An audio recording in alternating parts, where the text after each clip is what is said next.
আমাদের একটা কনিকের সবচেয়ে ইম্পর্টেন্ট বা অ্যাডমিশনে আসার মতো একটা কোয়েশ্চেন হলো x square over 25 plus y square over 9 equal to 1 হলে সমীকরণটি উৎকেন্দ্রিকতা কত বা ইসেন্ট্রিসিটি কত। এই কোয়েশ্চেনটা আমাদের অ্যাডমিশন টেস্টে সবসময় আসে, যে কোনো মানে ইউনিভার্সিটি অ্যাডমিশন। সে আমরা এটা কীভাবে বাই করতে পারি, x square over a square আমাদের স্ট্যান্ডার্ড সমীকরণের সাথে আমরা কম্পেয়ার করতে পারি, y square over b square equal to 1।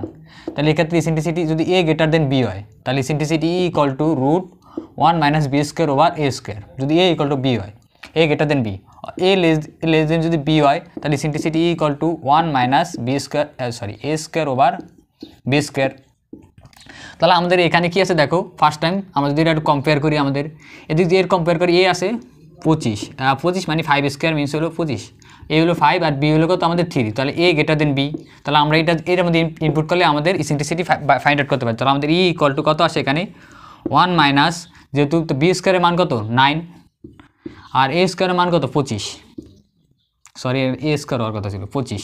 তাহলে এবার যদি আমরা সিম্পলিফাই করি, তো সিম্পলিফাই করলে আমাদের কি আসে 25 মাইনাস 9 ডিভাইডেড বাই 25, তাহলে উপরে আসে আমাদের কত 16 ডিভাইডেড বাই 25, তাহলে আমাদের কত আসে 4/5। তাহলে এটা আমাদের এটার জন্য অ্যান্সার।